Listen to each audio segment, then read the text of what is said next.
Hello दोस्तों, नमस्कार। आज हिंदी साहित्य में छायावाद के प्रवर्तक जयशंकर प्रसाद के बारे में बहुत ही महत्वपूर्ण प्रश्न जो परीक्षा के लिए संभावित हैं, जिनमें से पहला प्रश्न कह रहा है जयशंकर प्रसाद का जन्म किस सन में हुआ था। तो जयशंकर प्रसाद का जन्म भैया 1890 ईस्वी, 1888 ईस्वी, 1892 ईस्वी, 1885 ईस्वी। तो जयशंकर प्रसाद का जन्म 1890 ईस्वी में हुआ है, इसलिए विकल्प आपका ए सही हो जाता है। प्रश्न संख्या 2 कह रहा है जयशंकर प्रसाद का जन्म काशी के प्रसिद्ध परिवार में हुआ था। ये बताना है ब्राह्मण, क्षत्रिय, वैश्य, राजपूत। तो भैया जयशंकर प्रसाद का जन्म एक वैश्य परिवार में हुआ था, इसलिए विकल्प आपका सी सही हो जाता है। प्रश्न संख्या 3 कह रहा है प्रसाद जी ने हिंदी, अंग्रेजी, उर्दू और फारसी की शिक्षा प्राप्त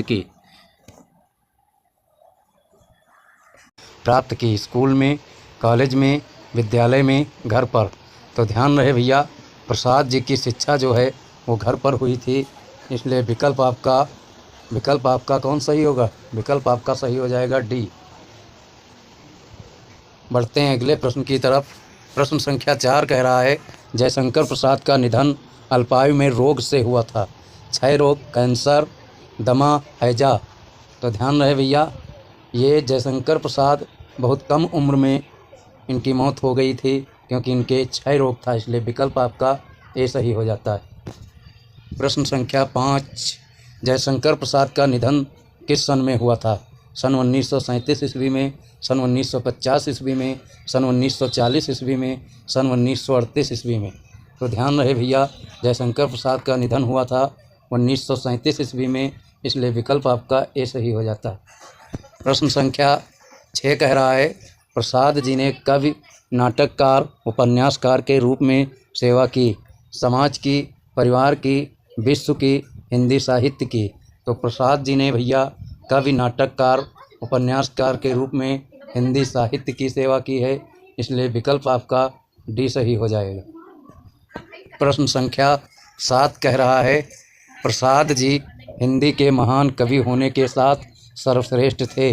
नाटककार, आलोचक, निबंधकार, इतिहासकार।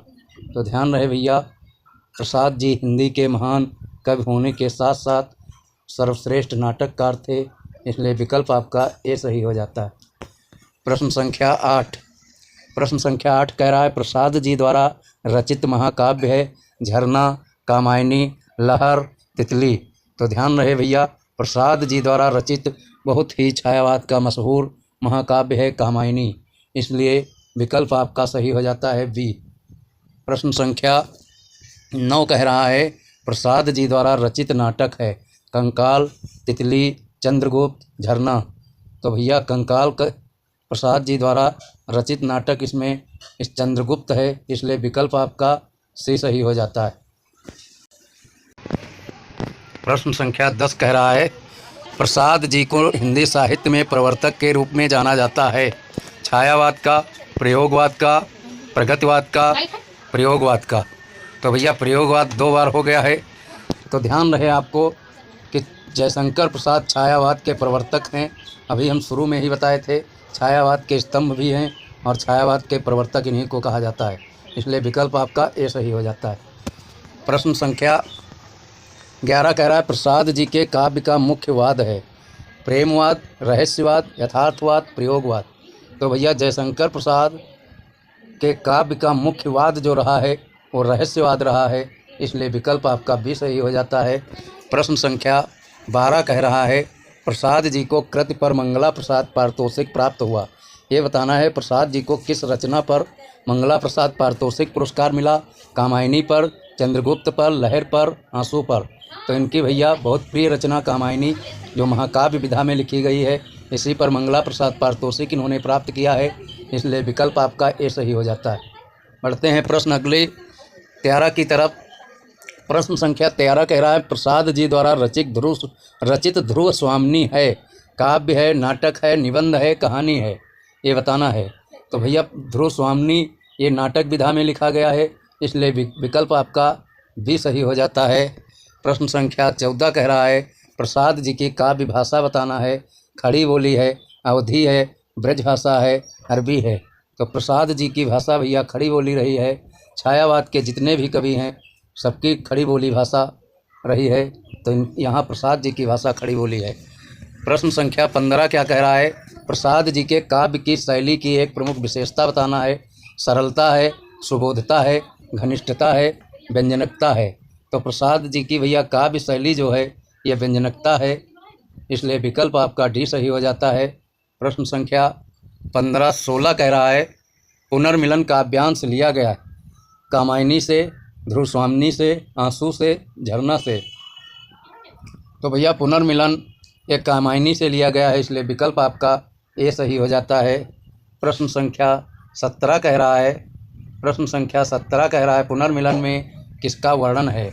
राधा और कृष्ण का, मनु और श्रद्धा का, प्रकृति और पुरुष का, मनु और इड़ा का। तो ध्यान रहे भैया पुनर्मिलन में मनु और श्रद्धा का वर्णन है, इसलिए विकल्प भी यहाँ पर आगे पीछे हो गए हैं। ध्यान रहे विकल्प आपका सी रहेगा, जो मनु और श्रद्धा का है वर्णन पुनर्मिलन में। प्रश्न संख्या 18 कह रहा है प्रवासी को ढूंढ रही है श्रद्धा, इड़ा, नारी, कामायनी। तो प्रवासी को भैया श्रद्धा ढूंढ रही है, क्योंकि प्रवासी मनु हैं और मनु को श्रद्धा खोजने निकली थी, इसलिए विकल्प आपका ए सही हो जाता है। प्रश्न संख्या 19 कह रहा है ध्वनि सुनकर चौंक रही है श्रद्धा, इड़ा, नारी, कामायनी। तो ध्यान रहे भैया जो इड़ा है वो ध्वनि सुनकर चौंक जाती है, क्योंकि राजपथ पर श्रद्धा खोजते हुए मनु को आ रही थी, इसलिए विकल्प आपका ए सही है। और दोस्तों एक बात बता दें जो सच है, वो क्वेश्चन अब की बार जो नया आयोग बना है वो क्वेश्चन टफ ही बनाएगा, पाठ के अंदर से ही पूछेगा, पात्र पूछेगा और ये पूछेगा पाठ में क्या कहा जा रहा है, पात्रों के बारे में पूछेगा। इसलिए सावधान रहें, सतर्क रहें, ज़्यादा पैसों की क्लास के चक्कर में ना पड़ें, इस तरीके की क्लासों को ज़रूर देखें। प्रश्न संख्या 20 कह रहा है रूठ कर चला गया मनु पुरुष, पति मनुष्य। तो भैया ध्यान रहे जो कक्षा 9th में पुनर्मिलन कविता पढ़ाई जाती है उसी में से ये वर्णन है। रूठ कर कौन चला गया था? मनु पुरुष, पति मनुष्य। तो ध्यान रहे भैया श्रद्धा से रूठ कर मनु चला गया था, इसलिए विकल्प आपका ए सही हो जाता है। प्रश्न 21 कह रहा है श्रद्धा खोज रही है राम को, मनु को, कृष्ण को, पुत्र को। तो भैया श्रद्धा और मनु का जिक्र है, तो श्रद्धा खोजेगी मनु को, इसलिए विकल्प आपका भी सही हो जाता है। प्रश्न संख्या 22 कह रहा है राजपथ पर धुंधली सी छाया है श्रद्धा की, बच्चे की, नारी की, पेड़ों के। तो हम पहले ही बता चुके हैं राजपथ पर कौन आ रही थी? श्रद्धा, इसलिए विकल्प आपका ए सही हो जाता है। प्रश्न संख्या 23 कह रहा है उंगली पकड़कर साथ चल रहा है अंधा, बच्चा, कोई, भिखारी। तो ध्यान रहे भैया उंगली पकड़कर साथ में एक बच्चा चल रहा था जिसका नाम कुमार था। प्रश्न संख्या 24 कह रहा है दोनों बटोही थके हुए से कवि का संकेत है, दोनों माँ बेटे, पिता पुत्र, पति पत्नी, बहन भाई। तो ध्यान रहे इसमें माँ बेटे का जिक्र किया गया है, इसलिए विकल्प आपका ए सही। प्रश्न संख्या 25 कह रहा है दुखियों को देखकर द्रवित हो रही है राधा, सीता, नारी, इड़ा। तो दुखियों को देखकर भैया कौन द्रवित हुई थी? इड़ा, इसलिए विकल्प आपका डी सही हो जाता है। प्रश्न संख्या अगले तरफ चलते हैं। प्रश्न संख्या 26 कह रहा है घायल होकर लेटा हुआ है मनु, पशु, पक्षी, मनुष्य। तो घायल होकर भैया पुनर्मिलन कविता में मनु जी लेटे थे, इसलिए विकल्प आपका ए सही है। प्रश्न संख्या 27 कह रहा है श्रद्धा डग भरकर पहुंची कुएं के पास, वृक्ष के पास, मनु के पास, इड़ा के पास। तो श्रद्धा भैया डग भर के मनु के पास पहुंची थी, इसलिए विकल्प आपका सी सही हो जाता है। प्रश्न संख्या 28 कह रहा है श्रद्धा और मनु के मिलन को देखकर चकित हुई इड़ा, श्रद्धा, नारी, प्रकृति। तो भैया इसमें इड़ा चकित हुई थी, इसलिए विकल्प आपका ए सही हो जाता है। प्रश्न संख्या 29 कह रहा है आँख खुलने पर अश्रु गिरने लगे। तो भैया ध्यान रहे इड़ा की आँखों से, श्रद्धा की आँखों से, बच्चों की आँखों से, मनु की आँखों से। तो आँख खुलने पर भैया अश्रु गिरने लगे थे मनु की आँखों से, इसलिए विकल्प आपका डी सही हो जाता है।